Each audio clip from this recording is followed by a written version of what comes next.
Live mula sa GMA Network Center, 20 taon nang nakatutok.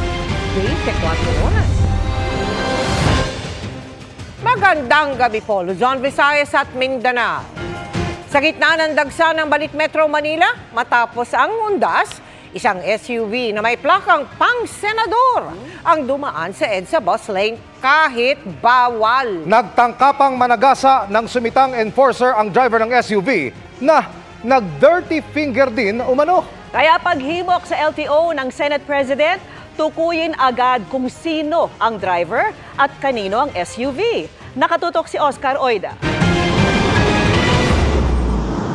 Sa isang video, kitang pinatitigil ng isang enforcer ang isang SUV na pumasok sa bus lane sa EDSA kahit bawal. Ang plaka ng sasakyan, number 7, isang protocol plate na ibinibigay lang sa mga senador. Pero imbis na huminto, tinangka umano ng SUV na tumbukin ng enforcer. Sir, saglit lang po, saglit lang. Saglit lang, sir. Naabante mo saglit lang. Ang video, pinost mismo ng Special Action Intelligence Committee o SAIC ng Department of Transportation. Nangyari daw ito kagabi sa may northbound lane bago ang Guadalupe Station ng bus carousel. Sir, saglit lang. Maririnig ang boses ng enforcer nito. Sir, saglit lang. Sir, i-verify lang naman kayo Sir. Sir, license po, license. Driver's license po. Habang umaatras ang sasakyan, inilabas ng pasahero ang kamay nito sa bintana. Nakita rin ang mukha ng isa nitong sakay. Nang makaabot ang SUV sa parting walang barrier, tuluyan itong sumibat papalayo. Natitikitan, umatras na. Yami lang siya. Yami siya. Sa panayam ng unang balita, sinabi ng SAIC na inaalam nila kung sino ang may-ari ng sasakyan. Hindi rin daw nakita ng enforcer kung may senador na sakay ang SUV. Ayaw igalang itong ating mga enforcer na trabaho lang naman. Pero so, nag-dirty finger pa nga. Nakita naman natin doon sa sa video. Pero sa obserbasyon niyo ba sa plaka, ito ho ba'y authentic o pwedeng pineke? Mukhang mukhang totoong 7. Pinapatrace na raw ng DOTR ang registered owner ng sasakyan sa Land Transportation Office o LTO. Si Senate President Chis Escudero, hinimok ang LTO na tukuyin agad ang driver ng sasakyan at alamin kung senador nga ang may-ari nito. Sana raw magkusa na ito na iharap ang nagmaneho. Clearly may nilabag sa na batas yung SUV yon na dapat panagutan. Hiniling ko na sa LTO na alamin kung sino nga ba ang pinagkakakilanlan ng may-ari at gumamit nitong kotseng ito, pati na rin yung plaka para malaman kung ito nga ba'y isod sa isang miyembro ng Senado. Pero ayon sa LTO, wala daw plate number 7 na in-issue sa ganung modelo ng SUV. Agad daw nitong ipapatawag ang may-ari at driver nito oras na matukoy. Para sa GMA Integrated News, Oscar Oida, nakatutok, 24 oras. Sa gitna ng pagluluksa para sa mga nasawi sa bagyong Christine at Leon, kinilala ni Pangulong Bongbong Marcos na di kailanman sasapat ang pagtugon sa sakuna, bagamat ginagawa ng gobyerno ang lahat. May flood control din anya pero sadyang hindi kinakaya ang epekto ng climate change. Ang utos niya sa mga ahensya sa pagtutok ni Ivan Mayrina. Sa lawak ng pinsala ng bagyong Christine at Leon at dami ng nasawing umabot sa 150, itinakda ang araw na ito bilang pambansang araw ng pagluluksa. You know, when you lose a life, you lose a life. It's terrible tragedy. Binanggit yan ng Pangulo sa Talisay, Batangas kung saan ipinagtirik ng kandila at ipinagmisang 20 pumanaw sa itinuturing na ground zero ng pananalasa.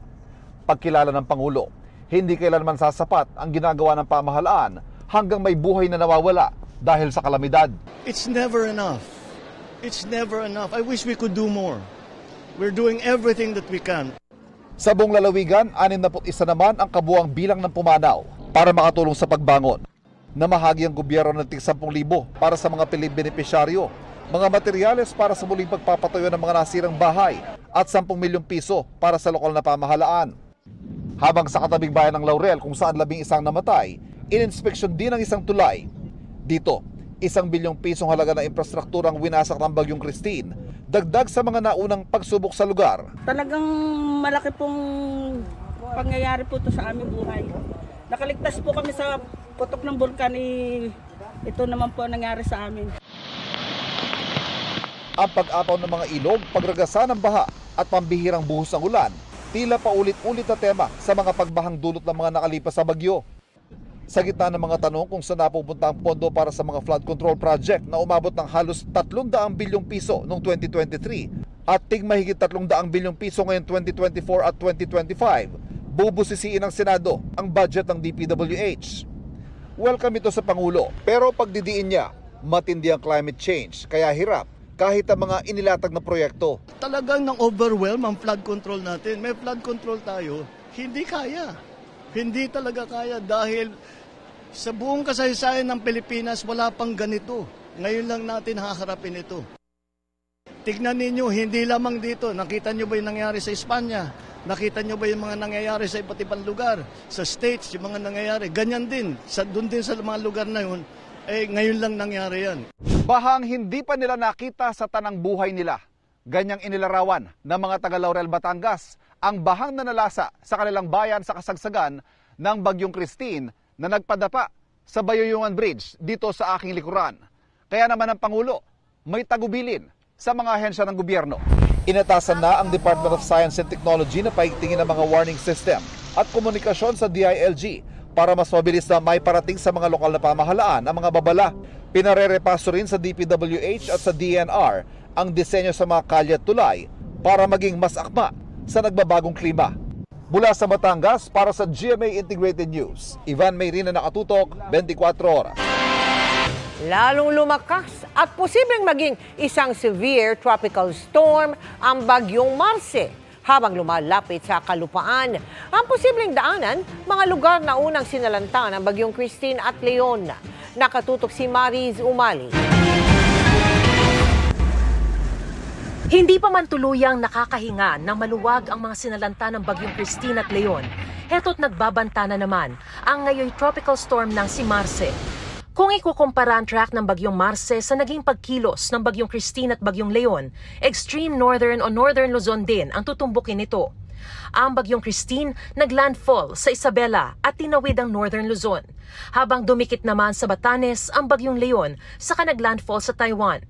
Magkaiba man ang direksyon, pareho itong nagpaulan sa maraming probinsya sa norte, gaya sa Cagayan Valley, Cordillera at Ilocos Region. Kaya ngayon pala pinag-iingat na sila dahil batay sa latest track, posibleng tumbukin ng Bagyong Marce ang Babuyan Islands, pero pwede ring bumaba bandang Cagayan o Isabela.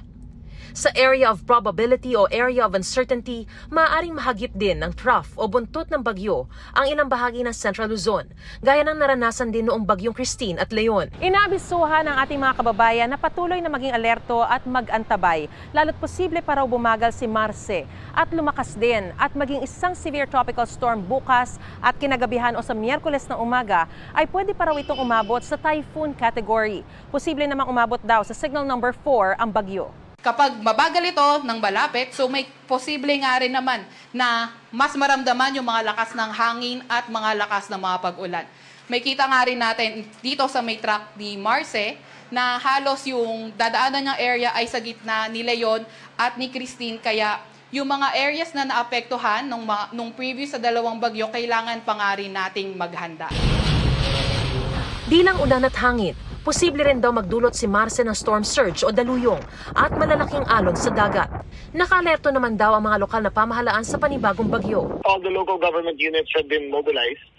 They've been informed of the evacuation steps to take. Handa na rin ang mga evacuation center maliban sa Batangas na hindi pa rin nakakauwi ang maraming sinalanta ng Bagyong Christine. Para sa GMA Integrated News, Mariz Umali, nakatutok, 24 oras. Namatayan na, nasunugan pa ang isang pamilya sa Pasay City. Natupok ang mismong burol at labi ng kanilang mahal sa buhay. May isa ring nawawala. Nakatutok si Chino Gaston.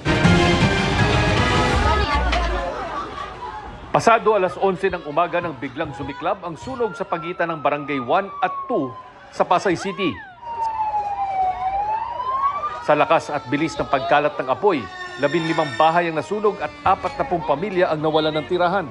Pero doble dagok yan sa isang pamilyang nagluluksa na para sa pumanaw na kaanak bago pa ang sunog. Nasunog ang bahay kung saan ito nakaburol, damay pati ang kabaong at pinaglalamayang labi. Yung nasa ibaba, yung nasa first floor, hindi nila alam na susunog na pala itaas nila. Yung kabila nadamay. Kaya, ayun, kawawa rin, siyempre, yung pamilya nun. Saka yung namatayan, siyempre, doble sila. Siya po ay nawawala. Kanina pa po, simula ng pag-umpisa ng sunog. Hinahanap naman ng isang 20 anyos na lalaking border na pinaniniwala ang naipit sa mga nasunog na bahay. Nung madaling araw nga po na yun, sabi niya matutulog na po siya. Uuwi na daw nga po. Ayun lang po yung huli namin pagkikita. Ngayong hapon, isang bangkay ang nakita sa mga nasunog na bahay. Inaalam pa ng Bureau of Fire Protection ang sanhi ng apoy na umabot sa ikatlong alarma. Para sa GMA Integrated News, Chino Gaston nakatutok, 24 oras. Mga kapuso, ilang araw lamang pagkatapos ng Bagyong Leon, sinundan ito kaagad ng Bagyong Marce na lalo pang lumakas habang unti-unting lumalapit sa lupa. Huling namata ng sentro ng Bagyong Marce sa layong 740 kilometers, silangan ng Virac, Catanduanes. Taglay nito ang lakas ng hangin na 85 kilometers per hour at pagbugsong aabot sa 105 kilometers per hour. Pa-west-northwest ang kilos nito sa bilis na 30 kilometers per hour. Ayon sa Pag-asa, sa mga susunod na araw ay maaaring maging pakanluran ang galaw ng bagyo at posibleng maglandfall sa Babuyan Islands sa mainland northern Cagayan, Huwebes ng gabi o Biyernes ng madaling araw. Pero dahil sa isang high-pressure area, pwede ring bumaba ang track nito at posibleng sa Cagayan o Isabela tumama. Umaabot na ang epekto ng trough o yung buntot ng bagyo sa silangang bahagi ng Luzon at Visayas. Umiiral din ang northeasterly wind flow sa extreme northern Luzon. Sabi ng Pag-asa, posibleng ngayong gabi o bukas ng umagay magtaas na ng wind signal sa ilang bahagi ng Cagayan. Base naman sa datos ng Metro Weather, umaga bukas may mga pag-ulan na sa Cagayan Valley, Cordillera, Isabela, Quezon, Bicol Region, Palawan at Mindoro provinces. Bandang tanghali, unti-unti nang lalawak ang mga pag-ulan. Kasama na rito ang Central Luzon, iba pang bahagi ng Calabarzon, Marinduque at Romblon. May mga pag-ulan din sa Visayas at Mindanao, gaya ng posibleng maranasan sa Panay Island, Negros Provinces, Central at Eastern Visayas. Gayun din sa Zamboanga Peninsula, Northern Mindanao, Caraga, Davao Region at Soc-Sargent. Sa Metro Manila, may tsansa rin ng ulan bago magtanghali at pwedeng maulit sa hapon o gabi.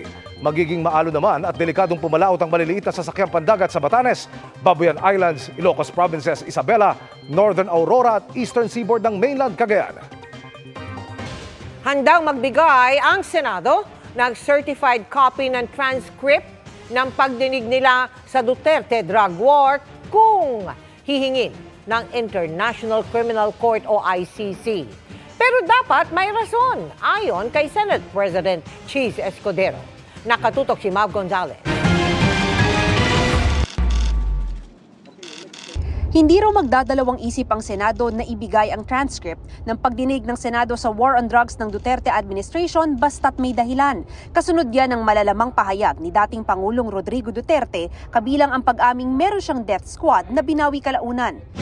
Sa isang ambush interview, tinanong si Senate President Cheese Escudero kung isa-certify nila ang transcript sa pagdinig kung hihingi ng kopya ang International Criminal Court. Sabi ni Escudero, hindi sila mag-aatubiling sertipikahan ito. Kung may mag-request na valid ang rason para i-request, hindi mag-aatubili ang Senado na mag-certify ng kopya ng transcript ng hearing na isinagawa kaugnay sa EJ case. Pero hindi naman daw basta-bastang ibibigay. Hindi naman pwedeng kung sino-sino lang basta-basta nang walang dahilan at rason. Sinusubukan pang kunin ng GMA Integrated News ang panig ng kampo ng dating Pangulo. Para sa GMA Integrated News, Mav Gonzalez, nakatutok, 24 oras. Palabang Lunes mga kapuso, ngayong gabi na magsisimula ang mas mabibigat na eksena sa Pulang Araw, kabilang ang inaabangang pagtakas ng character ni Sunny Lopez sa kamay ng mga Hapon. At exciting times ahead din para kay Alden Richards dahil sa dami ng pagbabago sa kanilang roles. Makichika kay Nelson Canlas.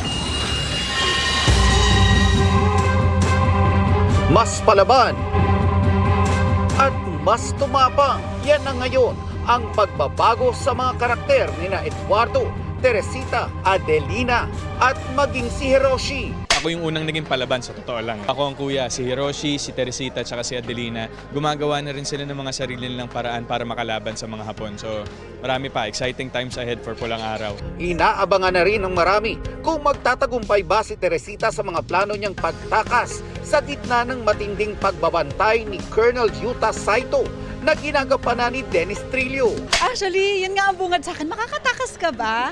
Kasi ang daming nagsasabi sa akin. Lumalaban man ang apat, hindi raw may kakaila na. Medyo pabigat na ng pabigat yung mga eksenang napapanood. Hindi napapaawat yung Japanese Imperial Army. Pero abangan ninyo kasi once na nakatakas naman siya, ano naman kaya ang mangyayari, di ba? Nakapanayam ng GMA Integrated News sina Alden Richards at Sanya Lopez sa surprise birthday party para kay GMA Network Senior Vice President Attorney Annette Gozon Valdez kagabi. Kasamang dumating ni Attorney Annette ang kanyang ama na si GMA Network Chairman Attorney Felipe L. Gozon, ang kanyang inang si Teresa, mister na si Shintaro Valdez at iba pang miyembro ng pamilya. Dumating din ang ilang opisyal ng Kapuso Network, pati ang iba pang Kapuso at Sparkle Stars tulad ni Dingdong Dantes, Julian San Jose at Rayber Cruz, Bianca Umali at Ruru Madrid, Gabi Garcia at Khalil Ramos, at marami pang iba. Everyone who's here, it's really the best gift that they can give me. Nelson Canlas, updated sa Showbiz Happenings.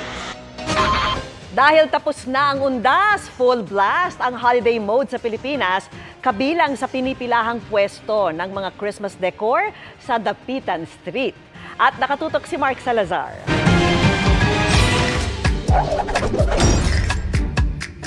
Matapos makipagtakutan sa scary and spooky Halloween costumes,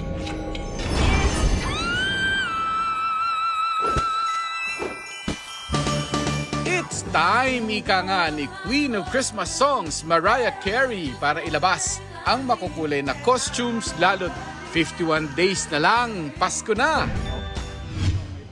Sa Dapitan Street sa Quezon City, pila-pila ang nagtitinda ng Christmas decorations. Na-timingan namin kanina na namimili ng bultuhan ang ilang building administrator ng malalaking kumpanya. Gaya ni Rem na 100,000 daw ang budget ng kumpanya nila para sa Christmas decor. Siguro twice or double yung mabibili namin pag dito. May existing na. I-reuse na yung mga working pa and then yung mga kulang, bibili namin dito. Magandang quality din sa murang halaga ang ipinunta ng ilang mamimili. Sa mga malls, parang kaibahan lang nila, may tatak po yung nalalagyan na ng branding. Pero dito, magaganda po talaga, tsaka matitibay din yung decors po nila. Boundary agad for this season na nagtitinda kapag nakabuena siya ng isa o dalawang kumpanya. Pero mahirap daw kasi parang bidding yan. Every company po, kukuha muna ng sample. Tapos after ng sample po, doon po sila na-approve ng company, doon po sila magkocontact sa per ano po. Hindi po agad-agad. Puro silver. Mas agaran ang kita sa mga tingi, basta dudumog sila. More on muna po, plates and plates and Christmas something na konting lang. Magkano budget mo for decor? Around 2K. 2K? If ever po. Kasi kukompletuhin ko na. Maganda ng maunang mamili ngayon dahil makakatawad ka pa. Dahil sa unang linggo ng Disyembre, itataas na raw ng todo ng suppliers ang mga Christmas decor. Ano yung pinaka-peak talaga, kumbaga? Sir, bago magsimbang gabi. So, December 15, gano'n. Yung karaniwan sa amin naman, tulad ko, hindi man ako nagtataas kasi mawawalan tayo ng suki. Kasi may mga bumabalik-balik. Maangkat lang naman kami, sir, di ba? Sa kilalang pwestuhan naman ng Parol sa Gilmore, San Juan, madalang pa ang dating ng mamimili. Tuwing weekend pa lang daw dumarayo ang bibili pero pareho na raw ang presyo hanggang unang linggo ng Disyembre. Para sa GMA Integrated News, Mark Salazar, nakatutok 24 oras. Tagumpay ang pagdugtong sa hinlalaki ng isang Pilipinong sundalo na naputol sa gitna ng pagharang ng China sa kanila sa West Philippine Sea nitong Hunyo. Fully functional o nagagamit na muli ang daliri Ayon kay AFP Chief of Staff General Romeo Browner Jr., 2 buwan matapos operahan si Seaman First Class Underwater Operator Jeffrey Facundo. Na-deploy na ulit si Facundo sa West Philippine Sea.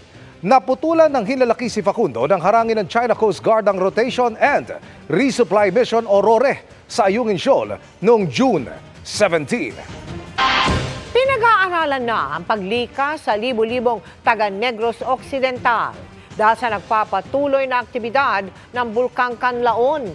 Sa kuha ng PHIVOLCS, kita ang buga ng makapal na abo dahil sa degassing mula sa bulkan. Sa ngayon, nananatili ito sa Alert Level 2. Patuloy itong inoobserbahan ng PHIVOLCS pero hindi pa raw nakikita na kailangan ng itaas ang babala sa Alert Level 3. Sa ilang barangay sa La Castellana, may naaamoy na umanong asupre ang mga residente. Pero wala pa namang naiuulat na ashfall. Kung magpapatuloy yan, mahigit 5,000 residente ang posibleng ilikas. Inireklamo ang hepe ng NCR Police Office at 14 pang pulis kaugnay ng raid sa Malate, Maynila laban sa mga umano'y scammer. Kabilang sa mga idinulog ang panghuhut-hut umano. Nakatutok si Danut Tingkongko. Sa Napolcom na dumulog ang 4 na mga Chinese national na kasama sa mga inaresto ng PNP Anti-Cybercrime Group sa isang raid sa umano'y mga online scammer sa Maynila noong nakaraang linggo. Yan ay para ireklamo sa PNP NCRPO Chief Major General Sidney Hernia at sa 14 na iba pa mga pulis na kabilang daw sa arresting team. Bukod sa pagsabing ilalumano ang pag-aresto at hindi raw sila binasahan ng kanilang mga karapatan, sabi pa ng mga Chino, sinubukan naman na silang hinga ng tig 1 milyong piso o kabuuang 4 na milyong piso ng mga pulis. Ang halagang yan ay para raw mabigyan sila ng abogado na malapit umano sa umano'y boss ng NCRPO para agad silang mapalaya. Nakipagtawaran daw sila hanggang sa mapababa ang presyo sa 2 milyong piso. Sa puntong ito, humingi raw sila ng permiso na tawagan ng kanilang mga pamilya upang maihanda ang pera. Pero nang makausap na nila mga kaanak, sinabihan nila mga ito na kumuha ng sarili nilang abogado upang sila'y maipagtanggol. Dahil dito, napilitan daw ang pulisya na palayain sila.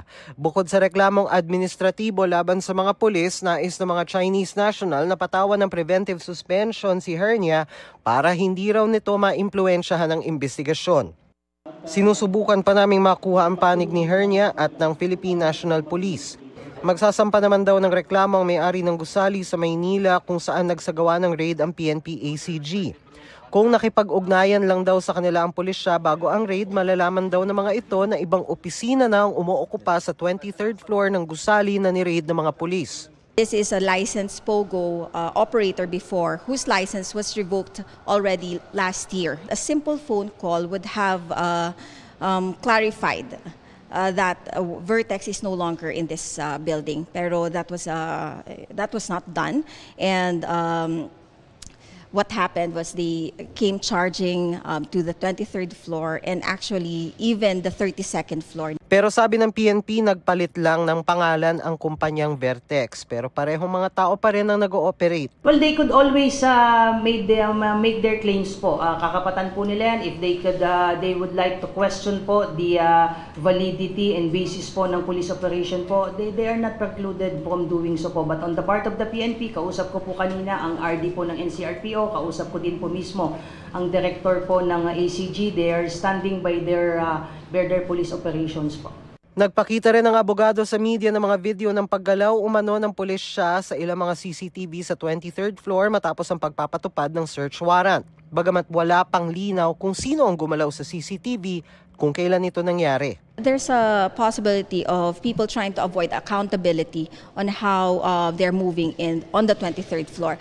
Under the rules, there has to be a body-worn camera when you effect a search. Even that, making sure that the CCTV will not see your movement is highly questionable. Sagot dyan ng PNP. Kakapatan naman po nila yun, ma'am, na magsampa po ng kaso. But as far as the PNP ACG is concerned, they're still treating the 23rd floor po ng Century Tower as crime scene po. So ongoing pa po yung processing po dyan. During the operation po, ang kasama po nila ay SEC at PAGCOR po. Para sa GMA Integrated News, Dano Tingkong ko, nakatutok, 24 oras.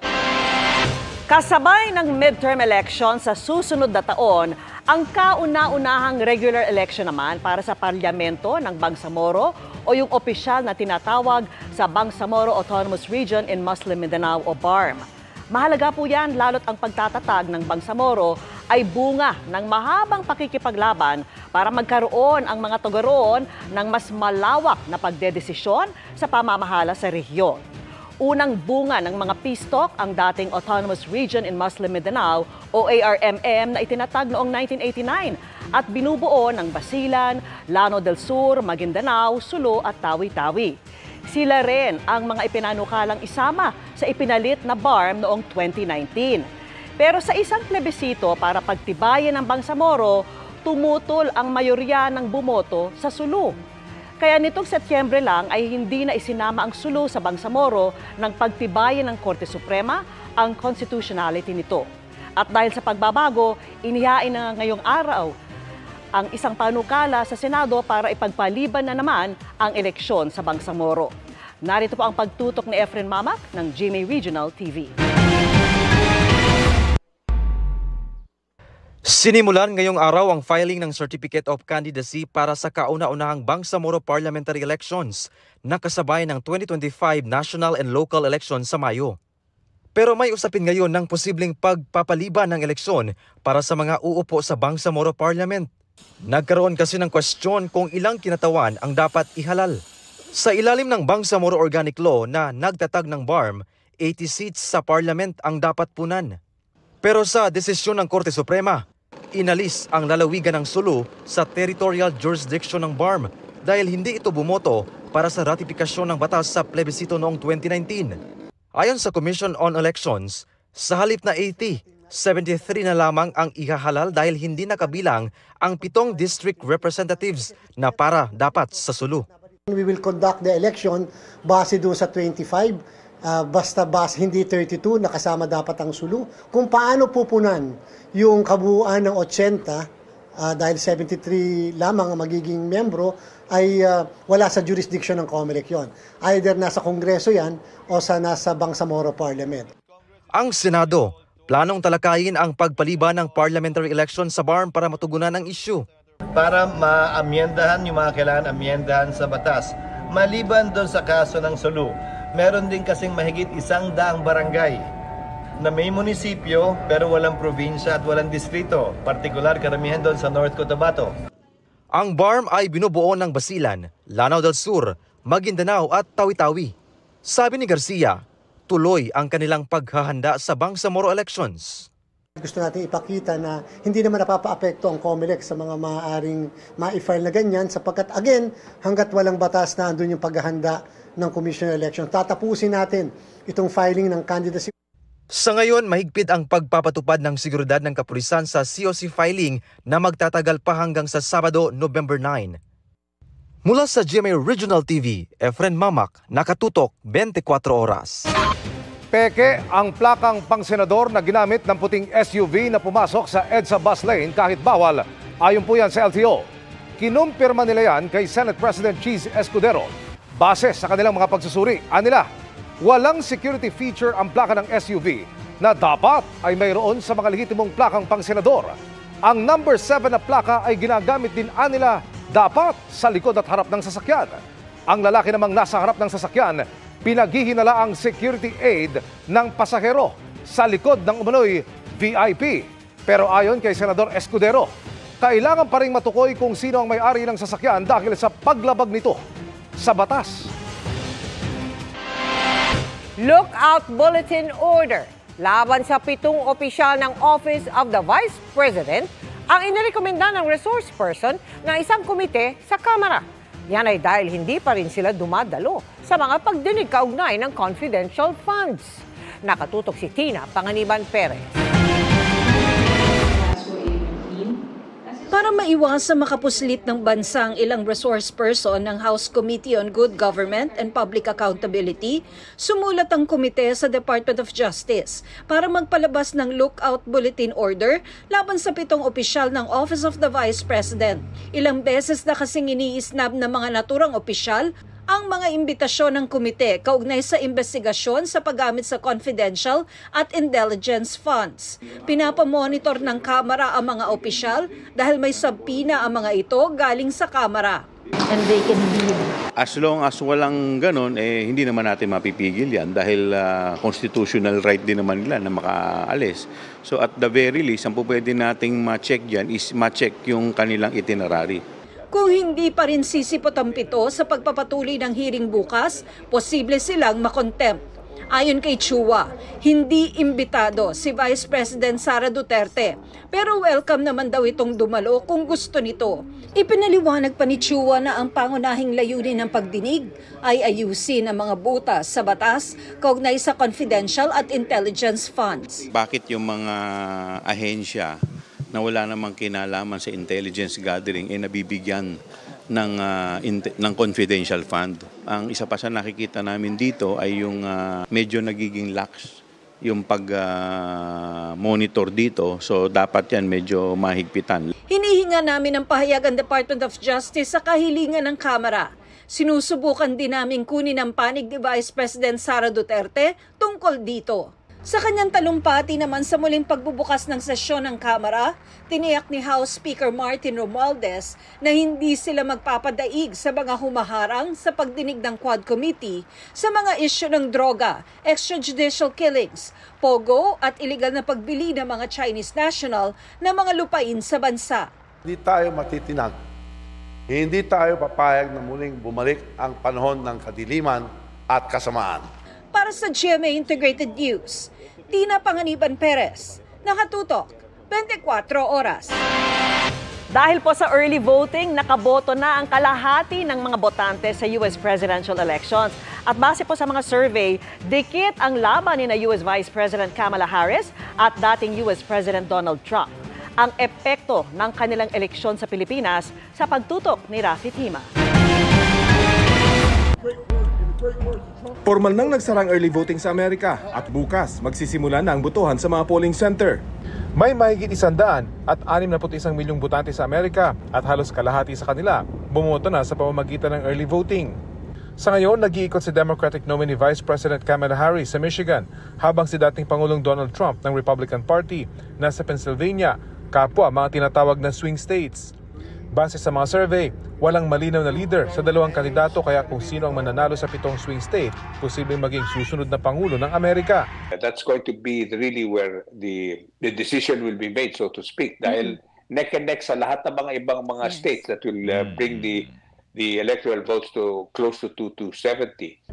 Ang 270 na sinasabi ni Ambassador Romualdez ay ang numero ng electoral votes na kailangan para manalo bilang Pangulo sa Amerika. Hindi kasi tulad sa Pilipinas kung saan ang may pinakamaraming boto ang mananalo. Sa Amerika, kung sino ang mauunang marating ang 270 electoral votes ang mananalo. Sa ilalim ng Electoral College System sa Amerika, kada estado ay may kaakibat na bilang ng electoral votes na umaabot sa 538 sa 50 US states. Bagamat pangatlo ang mga Filipino-Americans sa pinakamalaking populasyon ng Asian Americans ayon sa isang analyst, hindi ganun kalaki ang epekto ng mga Pinoy sa eleksyon sa Amerika. Yung boto nila magmamatter lang talaga kung nandun sila sa tinatawag nating mga swing states. Katulad ng Nevada, North Carolina, Pennsylvania, Michigan, and Wisconsin. At sino man ang manalo sa dalawang kandidato, posibleng wala raw malaking pagbabago sa pulisiya ng Amerika sa Pilipinas. There might be a change in terms of the form but not necessarily in terms of the substance. Kasi meron pa ring elemento ng bipartisanship hinggil sa ano ba yung priority nila pagdating dito sa Indo-Pacific region. Ayan, of course, yung competition nila sa China at yung importansya ng mga alliances nila. Pero sa isinagawang forum ng Center for Strategic and International Studies kanina tungkol sa pamumuhuno ng Amerika sa bansa, nagbabala ang isang panauhin na may epekto sa ekonomiya ng bansa, sino man ang manalo kina Harris at Trump. In terms of promoting alliances and making sure, the Philippines are part of Indo-Pacific economic framework and more investment, I think Harris is better. But in terms of, building a bilateral relationship, one based on personalities, one-on-one, I think that you would have, some opportunities there with Trump. Para sa GMA Integrated News, Rafi Tima, nakatutok, 24 oras. Mabilis na chikahan tayo para updated sa showbiz happenings.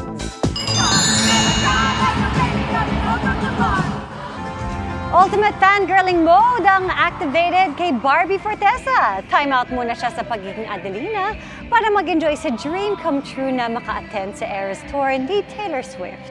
Sa IG post, kitang-kita ang saya ni Barbie as she sings along sa hits ni Tay-Tay.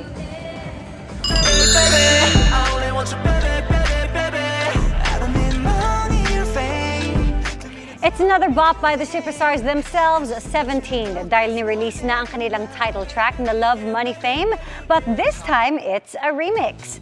This January, babalik pa Pinas ang grupo para sa kanilang 17 Right Here World Tour.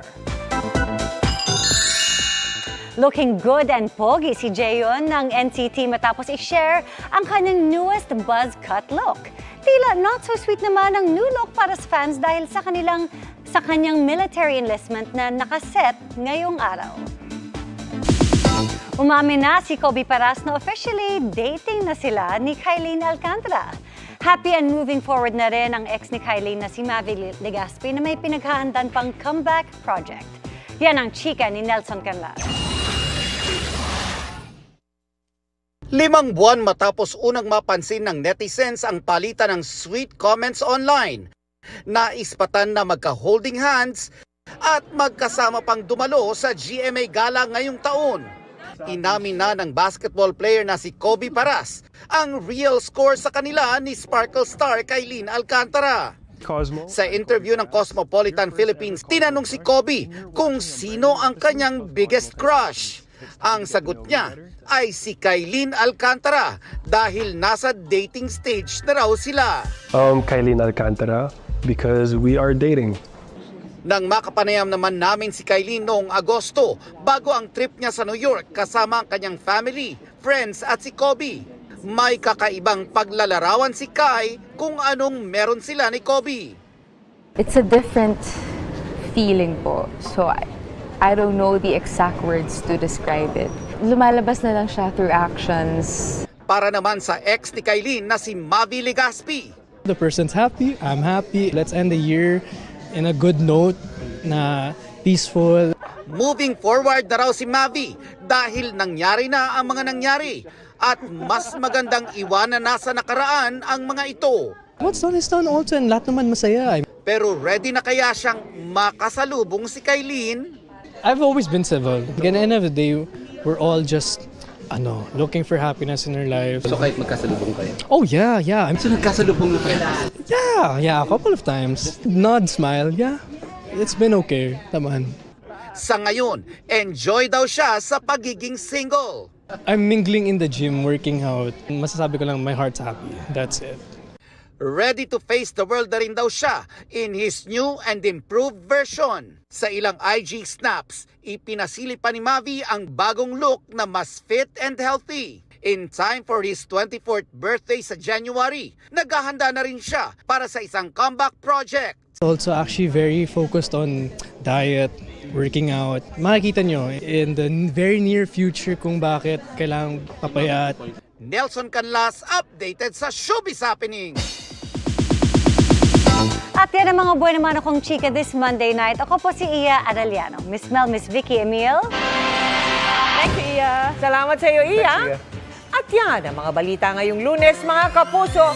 51 days na lang, Pasko na. Ako po si Mel Tiangco. Ako naman po si Vicky Morales para sa mas malaking misyon. Para sa mas malawak na paglilingkod sa bayan, ako po si Emil Sumangil. Mula sa GMA Integrated News, ang News Authority ng Pilipino. Nakatuto kami 24 oras.